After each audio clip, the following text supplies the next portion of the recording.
이 생물학에서요, 돌연변이라는 것이 있습니다. 뮤테이션이라는 것이 있는데, 이 돌연변이는 부모에게 어떤 형질이 자녀 세대, 다음 세대에 갑자기 나타나는 것을 말합니다.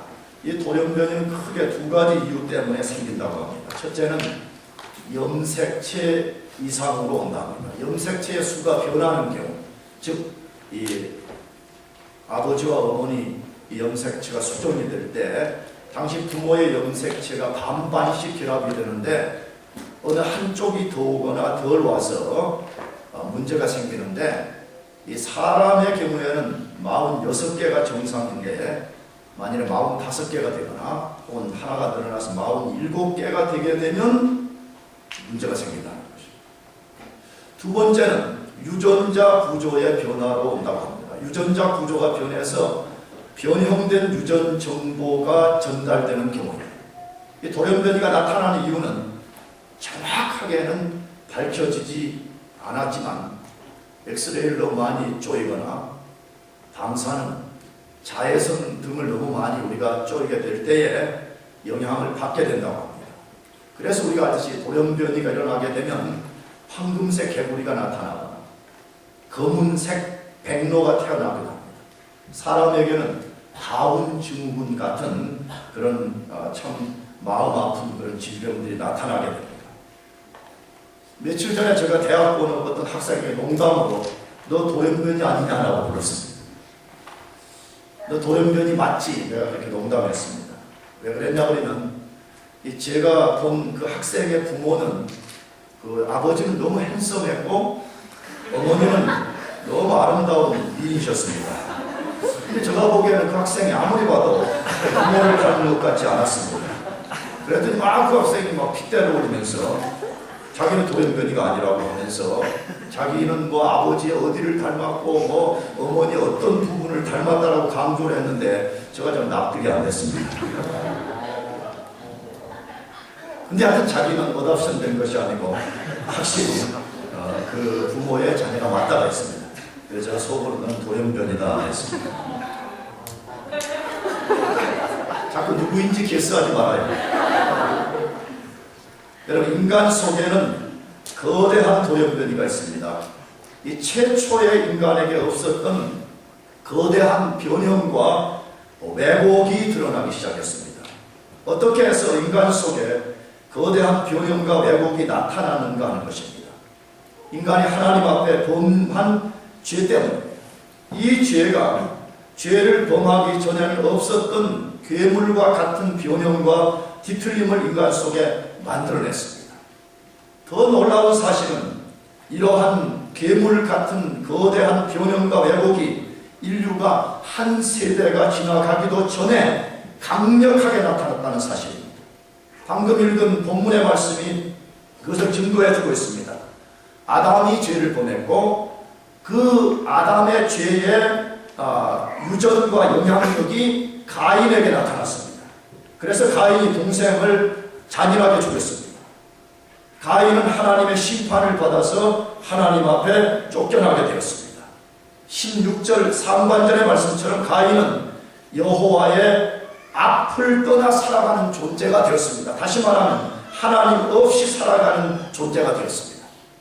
저는 성경을 읽으면서 성경에 가장 비극적인 구절이 무엇일까 하는 생각을 자주 하고 사는 사람인데, 성경의 가장 비극적인 구절이 저는 가인 이야기라고 생각합니다. 여호와 앞을 뭐 해버렸다고요? 떠나버린 존재.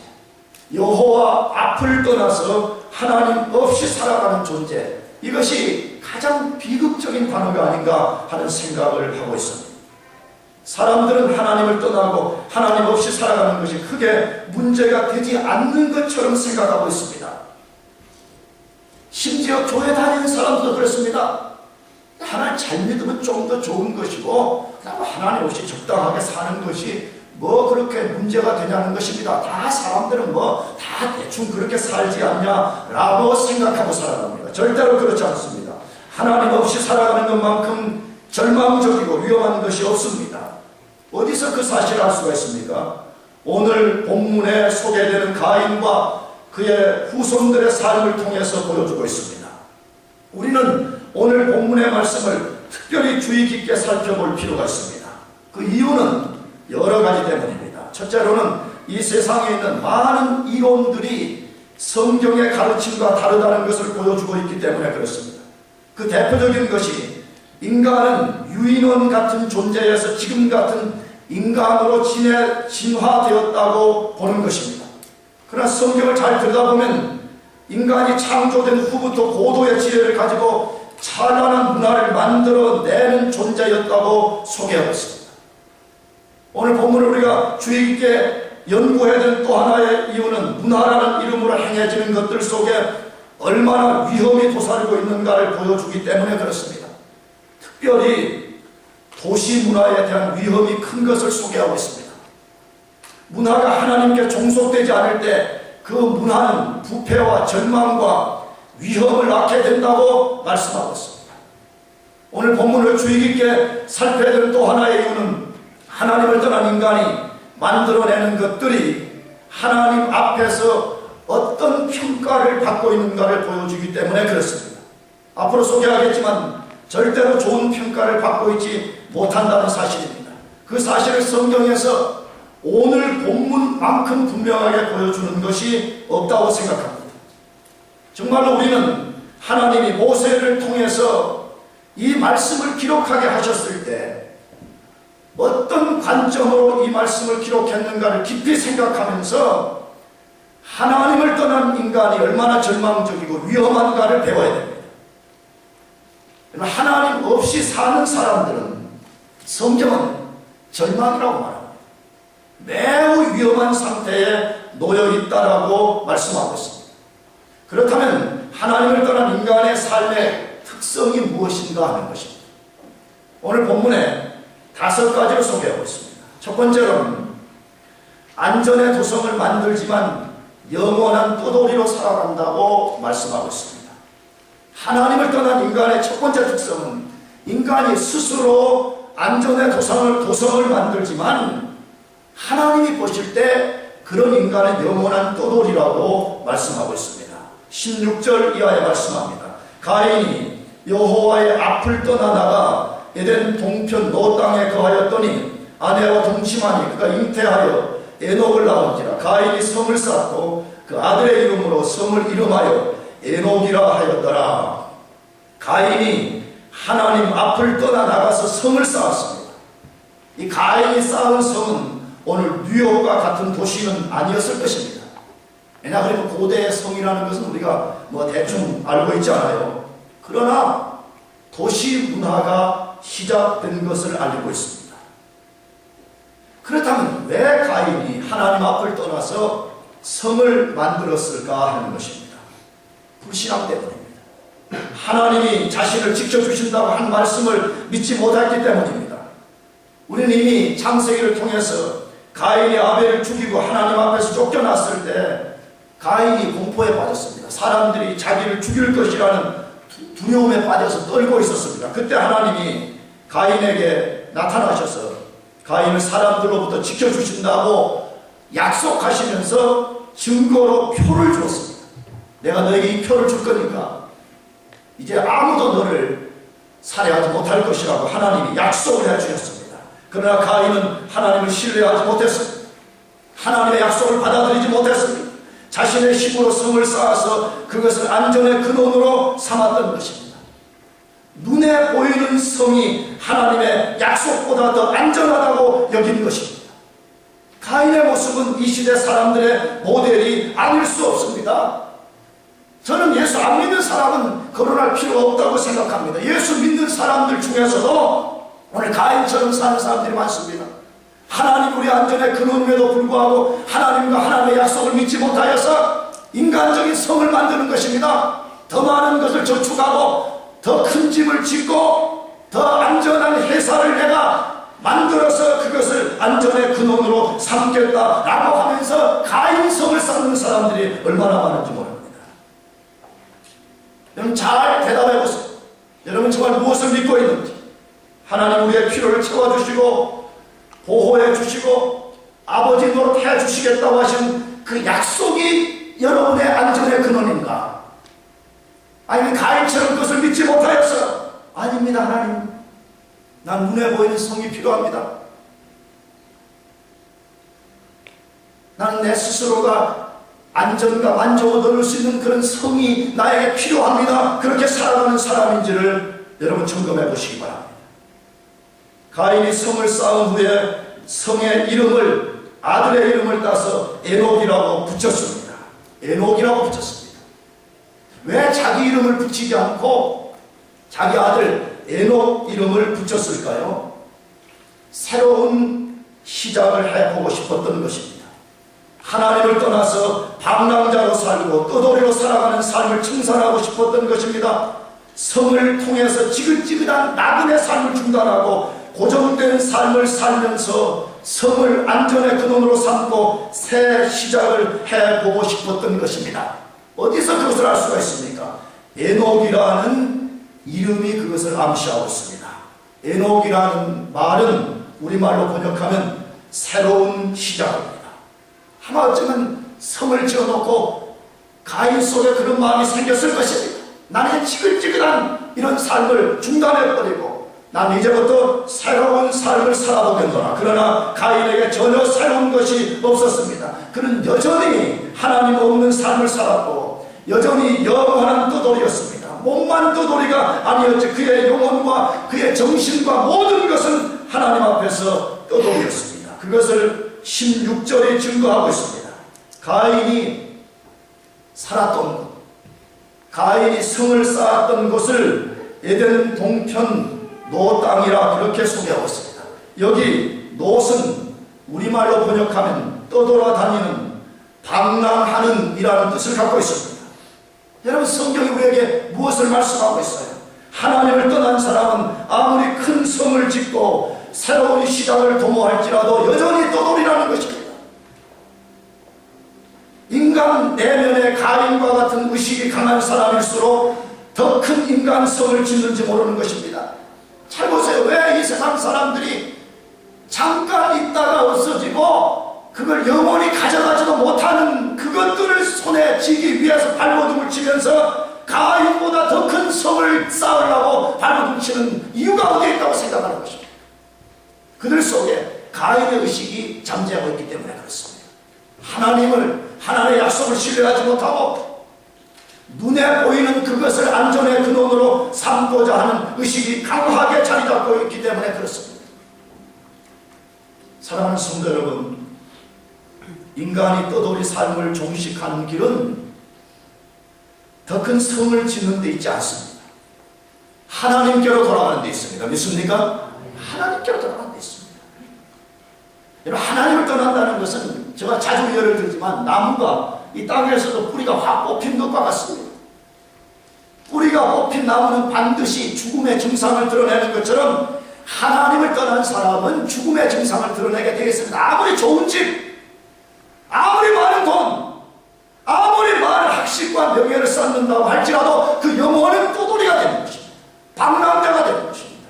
그러므로 이것을 종식하는 것은 우리 영혼의 진짜 만족, 우리 인생의 진짜 안전을 주시는 하나님 그분께로 돌아가는 데 있습니다. 믿습니까?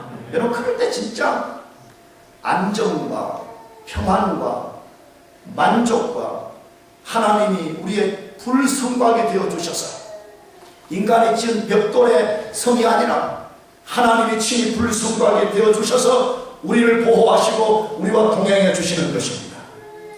두 번째로 하나님을 떠난 인간의 특성이 무엇이라고 말씀하는 겁니다. 경건의 모습은 있지만 진정한 경건이 없이 살아가게 됩니다. 겉모습은 경건하게 보입니다. 겉모습은 하나님을 잘 섬기는 것처럼 보이지만 그 내면 세계에는 진정한 경건이 없이 살아갑니다. 어디에서 그것을 소개해요? 18절입니다. 에녹이 이랏을 낳았고 이랏은 무후야엘을 낳았고 무후야엘은 무두사엘을 낳았고 무두사엘은 라멕을 낳았더라. 자, 이 말씀은 가인의 5대 후손의 이름들이 기록되어 있습니다. 이 구절의 말씀을 읽으면서 우리가 한 가지 의문이 생깁니다. 우리가 질문을 던져야 됩니다. 왜 하나님은 모세를 통해서 가인의 5 후손의 이름을 기록하게 하셨을까 하는 것입니다. 그냥 압축법을 쓸 수도 있습니다. 다시 말하면 가인이 5 후손을 낳고 그 이후에 라멕을 낳았더라, 그렇게 기록할 수도 있습니다. 근데 오늘 성경은 그렇게 하지 않고 그 가인의 5 후손 이야기를, 이름을 다 하나씩 그렇게 기록했습니다. 하나님이 압축법을 쓰지 않으신 것은 이 구절을 통해서 성경을 읽는 독자들에게 중요한 메시지를 전달하려는 의도가 있었음이 틀림없습니다. 그럼 그것이 무엇일까요? 4장에 나오는 가인의 후손과 5장에 나오는 셋의 후손의 이름을 비교시키면서 교훈을 주는 것입니다. 어떤 이름을 비교시키고 있습니까? 거기 PPT를 보시기 바랍니다. 첫째, 에녹과 에노스를 비교하고 있습니다. 에녹과 에노스를 비교하고 있습니다. 에녹은 4장에 나오는 이름이고 에노스는 5장에 나오는 이름입니다. 이랍과 야렛을 비교하고 있습니다. 무후야엘과 마할렐레를 비교하고 있습니다. 무두사엘과 무두세라를 비교하고 있습니다. 라멕과 라멕을 비교하고 있습니다. 이름만 같지 사람은 다른 사람입니다. 무엇에 대한 비교입니까? 거짓된 경건과 참된 경건에 대한 비교입니다. 가인의 후손들도 경건한 셋의 후손들처럼 그들의 이름에 하나님을 묘사하는 엘이라는 단어를 쓰고 있습니다. 요즘 교회도 안 다니고 신앙생활도 안 하는 사람들이 엄마가 교회 다녀가지고 아들 신앙생활 잘하라고 좋은 이름 지어줬는데 이름에 합당하지 못하게 사는 사람처럼, 그리고 여기에 언급되는 이름들은 다 좋은 미닝을 갖고 있습니다. 그러나 가인의 후손들은 하나님을 떠나서 하나님 없는 삶을 살고 있었습니다. 그들의 겉모습에는 분명히 하나님을 생각하고 경외하는 것 같은 모습이 있었습니다. 그러나 그들의 중심과 사상과 가치관 속에는 하나님이 없었습니다. 그들은 디모데후서 3장 5절 상반절 말씀처럼 경건의 모양은 있으나 경건의 능력을 부인하는 자들이었습니다. 그들의 조상 가인이 그렇게 시작했습니다. 이미 우리가 읽은 것처럼 가인도 어느 날 아벨처럼 하나님께 제사를 드리러 나왔습니다. 그러나 그 속에는 진정으로 하나님을 경외하는 마음이 없었습니다. 마지 못해서 드린 것입니다. 그랬기 때문에 가장 귀한 것이 아니라 가치 없는 것 중에 하나를 제물로 드렸다고 성경은 소개하고 있습니다. 더 나아가서 가인은 예수 그리스도의 보혈을 의지하는 종교가 아니라 인간의 외양과 화려함을 자랑하는 종교의 대표자였습니다. 어디서 알 수 있죠? 아벨은 짐승을 잡고 그 피를 의지해서 하나님 앞에 나와서 제사했습니다. 그러나 가인은 그렇게 하지 않았습니다. 자기 보기에 좋은 것, 하나님이 보는 게 뭐가 그렇게 중요하냐, 꼭 그거 피를 흘리고 손에 지저분하게 피를 묻혀야 되잖아. 쌈박하게 곡식 중에 한 2대 정도 갖다가 하면 얼마나 보기 좋냐. 여러분, 이것이 가인의 종교입니다. 이것이 가인의 세속성을 따르는 사람들이 드러내는 것입니다. 잘 생각해 보세요. 하나님 앞을 떠나 사는 사람들도 필요하다고 여길 때는 경건의 모양을 갖춥니다. 자기 삶에 어려움이 찾아오거나 자기 어떤 강한 니드가 생기면 하나님 앞에 경건의 스탠스를 취합니다.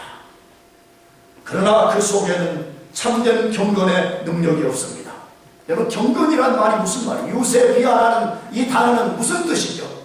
하나님을 두려워하고 하나님을 사랑한다는 말입니다. 하나님을 사랑 가운데 두려워하고 두려움 가운데 사랑하는 것을 말합니다. 그러므로 참된 경건의 능력은 어떤 상황에서도 타협하지 않고 하나님을 두려워하고 사랑하는 것을 말합니다. 여러분, 정말 겉모습만이 아니라 내면 세계에서부터 하나님 앞에 참된 경건의 능력을 갖고 있는지 점검해 보시기 바랍니다. 아니면 가인과 그의 후손들처럼 겉모습만, 남들 보기에 내 니들을 만족시키기 위해서 내 만족을 위한 예배의 장으로 나오는 것입니까? 아니면 아벨과 같이 예수 그리스도의 보혈을 의지하고 하나님 그분을 영화롭게 하기 위해서 나오는 사람인가를 점검해 보시기 바랍니다. 세 번째로, 하나님을 떠난 또 하나의 특성은 육체의 욕망에 의해서 하나님이 만든 제도를 거부하며 살아갑니다. 유교, 타락한 옛사람의 정신에 의해서 하나님이 만든 신성한 제도를 거부하며 살아가는 사람들입니다. 19절에 소개합니다. 라멕이 두 아내를 취하였으니 하나의 이름은 아다요 하나의 이름은 실라메오라고 말씀합니다. 가인의 5대 손인 라멕은 인류 최초로 일부 다처주의자였습니다. 중혼자였습니다. 하나님은 분명히 창세기 2장 24절에서 이렇게 말씀했습니다. 이러므로 남자가 부모를 떠나 그 아내와 연합하여 둘이 한 몸을 이룰지로다 라고 말씀하셨습니다. 하나님은 이 세상을 창조하시고 최초로 만드신 제도가 결혼제도였습니다. 이 결혼제도를 정하실 때에 남자와 여자가 결혼하라고 했습니다. 아멘이죠? 꿈도 꾸지 말아요. 남자가 누구 하라고요? 여자하고 누구 하라고요? 남자하고 해야 돼요. 누가 시민권 갖고 결혼하자고 해도 유혹에 넘어가면 안 돼요. 농담으로 그런 줄 알지만 우리가 대학을 농담으로 그런 거 해요. 그리고 한 남자가 몇 여자와 한 여자와만 결혼하게 해요. 한 여자가 한 남자와만 결혼하도록 하나님이 정하셨습니다. 이것이 하나님이 정하신 결혼제도였습니다. 왜 하나님이 그렇게 정하신 것입니까? 그렇게 할 때만이 경건한 결혼 생활이 이루어지고 경건하고 평화로운 가정을 이루며 경건한 자손을 얻을 수 있기 때문에 그렇게 하신 것입니다. 하나님은 절대로 선하신 분입니다. 믿습니까? 그걸 믿어요. 자꾸 교인들이 나도 물론 그러는 부분이 전혀 없는 것은 아니지만 자기가 기도하는 것이 응답이 안 되거나 자기가 바라는 것이 안 이루어지면 대부분 하나님의 선하심을 무심합니다. 하나님 진짜 나를 사랑하십니까? 하나님은 진짜 선하신 분인가? 라고 생각합니다. 그러나 여러분 그것을 완전히 그런 의심이 들 때 그걸 버려야 됩니다. 하나님은 선하신 분이 아니라 절대적으로 선하신 분이에요. 믿습니까? 절대적으로 선하신 분입니다. 그렇기 때문에 하나님이 인간에게 이렇게 해라 혹은 이렇게 하지 말라 라고 말씀하실 때는 그것이 우리에게 유익한 것이 되기 때문에 그런 것입니다. 그런데 하나님을 떠나 사는 가인의 후손이 최초로 만든 또 하나의 일이 있다고 말씀합니다. 하나님이 정하신 결혼의 법칙을 깨뜨린 것입니다. 여러분 이것이 얼마나 신성한 것이냐. 하나님이 인류 최초로 만든 시스템입니다. 이게 인류를 보존하는 데 가장 중요한 것이라고 여겼기 때문에 하나님이 신성한 결혼 제도를 만들어 주셨는데 가인의 후손들이 그것을 여지없이 깨뜨려버린 것입니다. 여러분 결혼이라는 것이 무엇이에요? 두 당사자가 하나님 앞에서 누구 앞에서요? 하나님 앞에서 서로에게 대해 신실하게 반응하겠다고 언약을 맺는 행위. 내가 결혼 세미나 때 말씀했죠. 왜 신부를 신랑 아버지가 데리고 들어오고 왜 주례사가 있는 거예요? 이런 거 다 성부와 성자와 성령, 이 창세기 3장에 나오는 아담과 하와가 결혼한 그것을 서양에서 모델로 가지고 결혼 의식을 만든 거잖아요. 그것도 모르고 결혼한 사람 태반일 거예요. 그렇잖아요. 동네 성배가 그냥 그렇게 따라가는 거예요. 부캐 그런 건 안 줘도 돼. 아멘? 안 받아도 돼. 괜히 그런 것은 뭐라 비싸게. 성경에 그런 거 안 받고 안 줘도 얼마든지 잘 살고 있다고 해. 호텔에서 결혼해야 돼. 할렐루야. 나 상술나무 밑에서 해. 상술나무 밑에서. 그거 하고 수억원씩 뿌리고 그렇게 다녀? 그건 크리스찬 라이프가 아니야. 그것은 허망한 세상. 창세기를 진짜 잘 읽어봐. 내가 시간이 없어서 거기까지 말할 수 없지만 잘 읽어봐. 얼마나 그런 것이 부패하고 세속성 속에서 있는 건지 말이야. 연지인 저 곤지 찍고 그냥 신랑이 저 상수리나무 앞에 서 있으면 목사님이 거기 있고 여러분이 그냥 여기서 지하에서 짠 하고 나타나면 되잖아. 난 진짜 그래. 우리 두 아들 그렇게 결혼하면 좋겠어. 근데 내가 언젠가 한번 우리 아들한테 그렇게 했더니 너 그러더라고. 할 수 없이 뭐 자기가 돈 내가지고 그런 결혼식장 얻을 거니까 내가 돈 낼 거 아니니까. 여러분, 결혼식을 화려하게 한다고 잘 사는 게 절대로 아니에요. 비싼 드레스를 입는다고 순결해지는 게 아니에요. 옛날에는 그런 게 어디 있겠어요. 옛날에 자꾸 이 상술이 들어와가지고 성경적 가치관을 파괴하더라고요. 왜 그렇게 하는지도 몰라. 나 한국에 사업하는 사람들 왜 신랑이 그렇게 들어오고 신부가 그렇게 들어오고 주례사가 있는지 아는지 제가 물어보고 싶어. 당신들이 이게 어디에서 와서 이렇게 하는지 아냐고. 근데 무슨 뭐 믿는 사람도 모르고 하고 모르는 사람도 뭐 와서 그렇게 하고 뭐 심지어 대학교 어떤 인간 중에는 여기서 그렇게 신앙생활 잘하고 주례사를 모셔놓고 하기는 뭐 불교의 인연이 어쩌고 저쩌고 그런 설교도 안 지금 말이에요. 네, 그런 뭐 주례사 이런 그만 흥분해야지. 여러분, 결혼식은 인간의 창조주이신 하나님 앞에서 두 당사자가 신실하게 언약에 반응하겠다고 서로 서약하는 장소인 것입니다. 그러므로 중원 일부 다처를 추구하는 것은 그것을 파괴하는 행위였던 것입니다. 그렇다면 왜 라멕은 두 아내를 취했을까 하는 것입니다. 목사님 거기 두 취업 세 명도 취한 거 아니에요? 그렇지 않습니다. 성경은 우리가 생각하는 일을 허접하게 말하려고 하는 것이 아닙니다. 어떤 또 이 성경 해석자들 중에서 사회학적 접근으로 본문을 해석하는 사람들은 중원의 이유, 일부 다체의 이유를 뭐 노동력을 확대하기 위해서 이해되지 않겠네. 부인을 많이 얻어갖고 와서 뭐 밤매나 뭐 저가 뒤에 가서 뭐풀 뽑아라 이래. 그 다음에 자녀 생산의 확대, 자녀 생산, 자녀를 많이 낳기 위해서 그것이 조금은 이해돼, 조금은. 근데 그렇지 않아. 그다음에 부족들 간의 동맹, 이것도 조금 이해되는 이야기예요. 왜? 자꾸 부족들 간의 전쟁이 일어나니까 우리가 이제 다시 싸우지 말자 언약을 맺으면서 서로 자기 딸들을 주고받고 하는 고대의 풍습이 있었으니까. 그러나 그것 때문이라고 성경은 말하지 않습니다. 육체의 욕망을 다스리지 못한 데서 오는 죄 때문이라고 분명하게 말씀합니다. 왜 일부 다처를 추구하느냐? 자기 속에 일어나는 죄의 더러운 욕망을 지배하지 못해서 그것을 추구한다라고 말씀합니다. 라멕이 중혼을 선택한 것은 여자의 아름다움에 이끌렸기 때문에 그렇습니다. 다시 말하면 예쁘면 더 예쁜 부인을 버려버리고 더 예쁜 여자를 부인으로 택한 것입니다. 라멕이 그렇게 했다는 근거가 무엇입니까? 그의 부인들의 이름을 통해서 증거하고 있습니다. 첫 번째 부인 이름이 아다입니다. 이 아다의 뜻은 즐거움, 꾸밈 혹은 아름다움 이렇게 번역할 수 있는 단어입니다. 그러니까 라멕이 처음에 아버지가 지어준 그 성을 자기 이름으로 탁 취했으니까 성주 아니야, 성주. 왕 아니야, 일종. 그러니까 얼마나 권력을 가졌으니까 이쁜 여자 아마 미스 미스 라멕 성 이런 여자하고 결혼했겠지. 그래서 막 품 좀 잡다가 미럴기가 따끔한 눈을 돌려보니까 또 다른 미스 라멕이 등장했습니다. 누가? 신라라는 여자가 등장했습니다. 신라의 이름은 그늘이라는 뜻입니다. 그늘.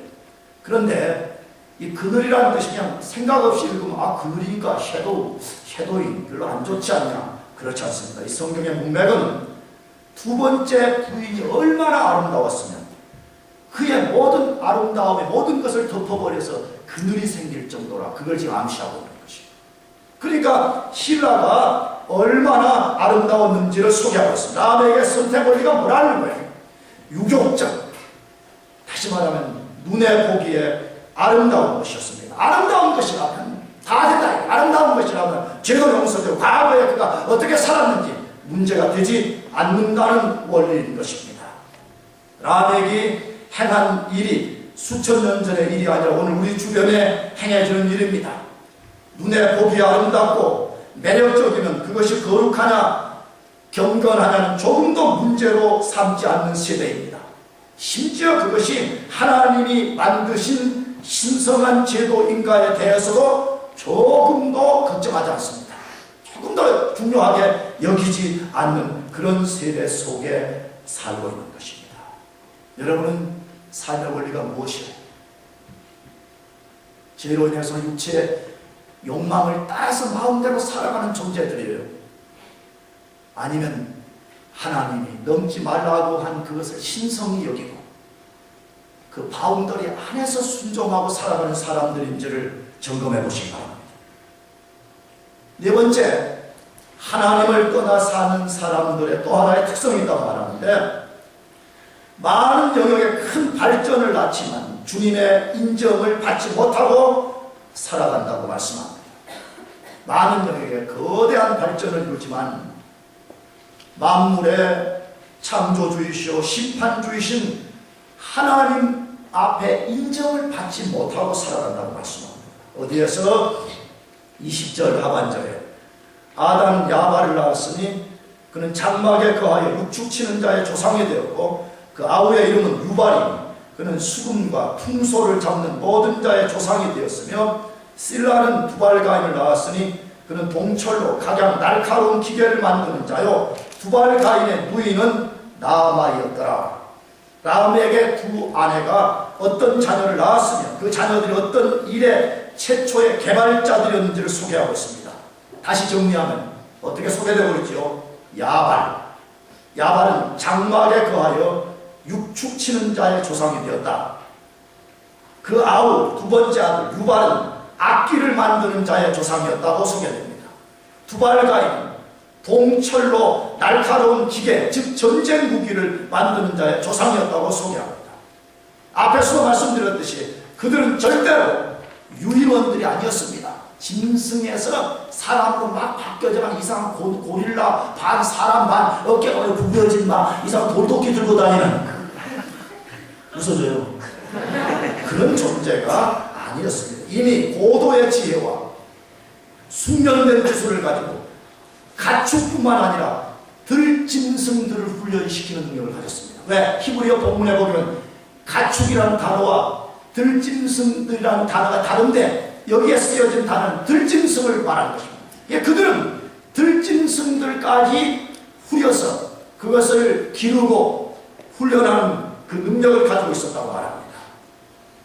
나가서 그들은 인간의 마음을 만족시켜주고 인간의 마음을 촉촉하게 적셔주는 악기를 만들었고 음악을 만들어 사용할 줄 알았다고 소개되어 있습니다. 심지어 청동과 철기를 다루어 무기를 만들어 사용할 줄 알았다고 소개되고 있습니다. 진짜 우리가 성경을 믿는다면 학교 다닐 때 청동기 시대, 철기 시대 구분법이 거짓말이라는 거 드러납니다. 또 그것도 모르지. 범이 대놓고 물어보면 곤란하겠지. 청동기 시대는 일반 학교에서 언제부터 언제이고 철기 시대는 언제부터 언제인지 모르지. 아니 지금 봄이한테 안 물어봤어요. 안 물어보려고 그래. 봄이가 모르면 다 몰라. 우리 학교 다닐 때 그냥 생각도 없이 그냥 본 거예요. 왜냐 그러면 그냥 뭐 인류학자들, 고고학자들, 사회학자들 청동기 시대는 언제부터 철기 시대는.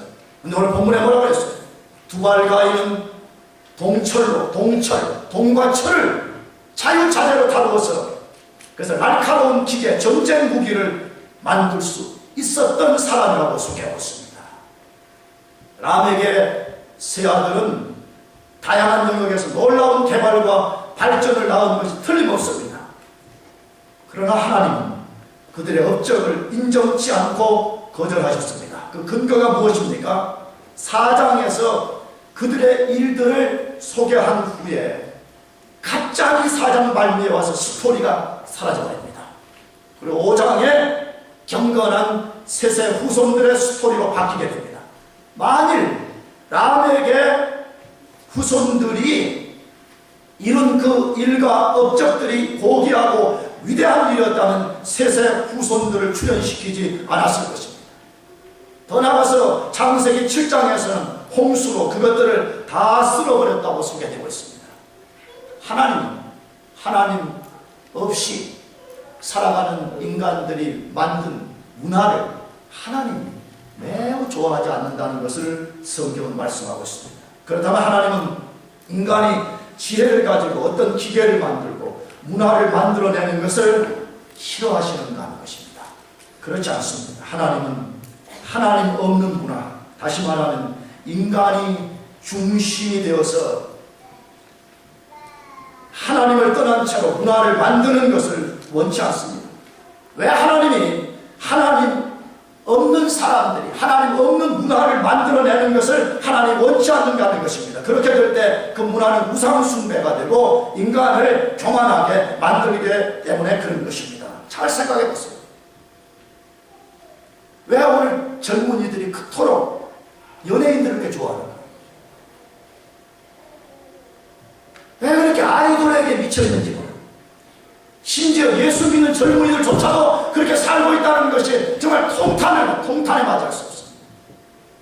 저는 인간적으로 이해됩니다. 스마트폰에 이쁜 여학생 깔고 다니고 장구한 목사처럼 잘생긴 남자들 이렇게 깔고 다니는 거. 왜 웃어? 이만하면 되지 뭐 어때? 알았어요. 여러분, 인간적으로 또 이 지금 사회에 되어지는 현상 이런 것을 보면 충분히 이해됩니다. 그러나 여러분 잘 생각해요. 왜 여러분이 그토록 연예인들, 아이돌에게 그토록 여러분이 함몰되어 있어요?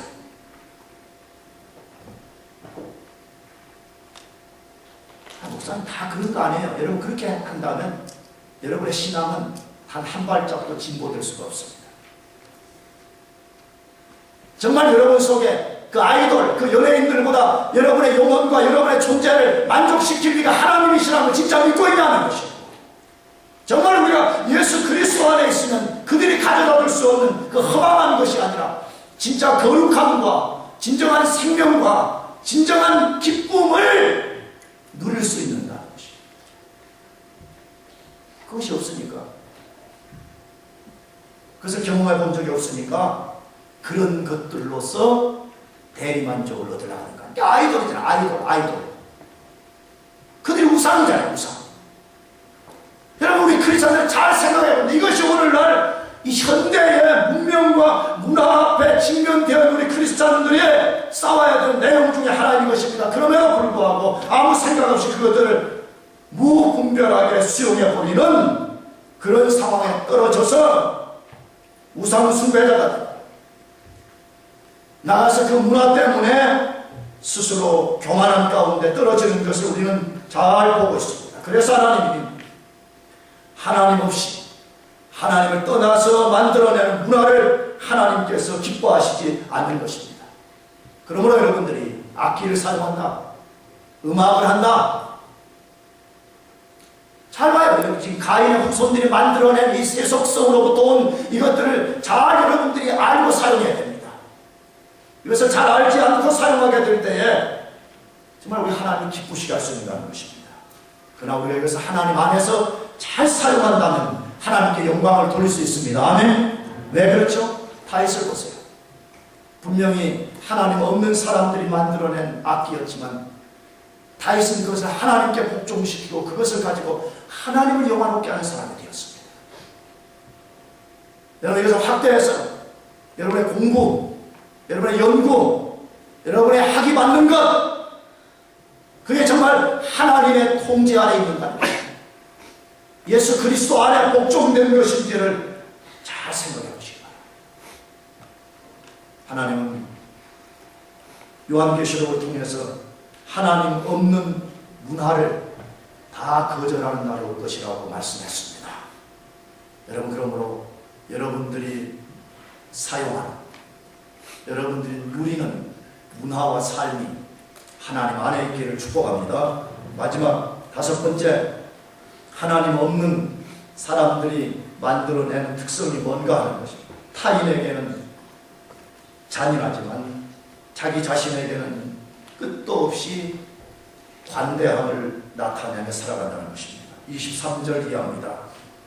라멕이 아내들에게 이르되 아다와 실라여 내 소리를 들으라. 라멕의 아내들이여 내 말을 들으라. 나의 창상을 위하여 내가 사람을 죽였고 나의 상함을 위하여 소년을 죽였도다. 가인을 위하여는 벌이 700일인데 라멕을 위하여는 벌이 77배이로다 하였더라. 라멕이 자기가 한 일에 대하여 자기 부인들에게 노래를 불러서 들려주었습니다. 이 모습을 보면 꼭 현대 남자들 같잖아요.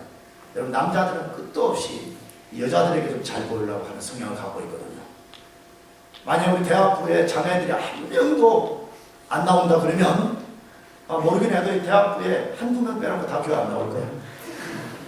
목장도 안 나갈 거예요. 금요예배도 안 나갈 거예요.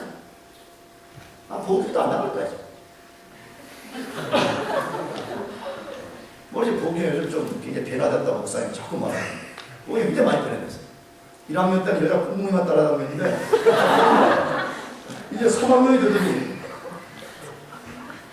여자들에 대해서 관심도 없는 것처럼 머리 속에 막 긁고 있는지.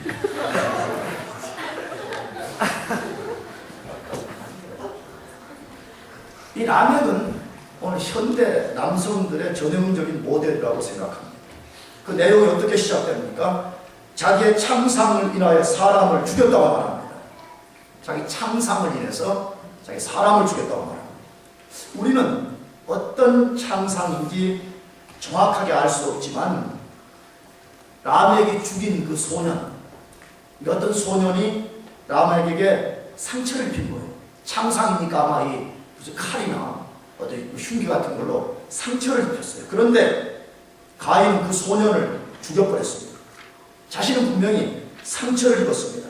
그런데 가인은 상처를 입힌 소년을 죽여버렸습니다. 그런 다음에 그 살인에 대해서 변명을 하고 있습니다. 그가 나에게 상처를 입혔기 때문에 죽였다라고 변명하고 있습니다. 그리고 심지어 그 살인에 대하여 자기 부인들에게 자랑을 하고 있습니다. 자랑합니다. 내가 사람을 죽였더라 라고 자랑을 하고 있습니다. 라멕의 행위는 오늘 이 시대 사람들의 모습이라고 저는 생각합니다. 이런저런 이유로 쉽게 사람을 죽여버리는 세대. 낙태로부터 시작해서 아주 쉽게 조그만 이유 때문에, 내가 조금 피해를 입었다는 여러 가지 이유 때문에 쉽게 사람을 죽여버리고 심지어 사람을 죽이는 살인을 자랑하며 사는 그런 세대에 와 있습니다. 라멕의 노래는 거기서 끝나지 않았습니다. 자기의 목숨을 지키기 위해서는 어떤 일도 서슴지 않겠다고 공언을 하고 있습니다. 그 공언이 무엇이죠? 만일 누가 자기의 목숨을 해하려고 하면 하나님이 가인에게 약속한 7배보다 10배가 넘는 77배로 보복하겠다고 협박성 선언을 합니다. 라멕은 보복을 통해서 자신을 지킬 수 있다고 교만한 생각을 드러내고 있는 것입니다. 라멕은 자기 일을 지키고 보호하는 일을 위해서는 어떤 일도 마다하지 않겠다고 선언하는 것입니다. 이것이 하나님 없이 살아가는 사람들을 사로잡고 있는 세속성인 것입니다. 여러분, 세속성은 여러 가지 정의를 내립니다. 하버드 대학의 바비 콕스 같은 사람들이 대표적으로 많이 내리는 것인데, 저는 아주 간단하게 내립니다.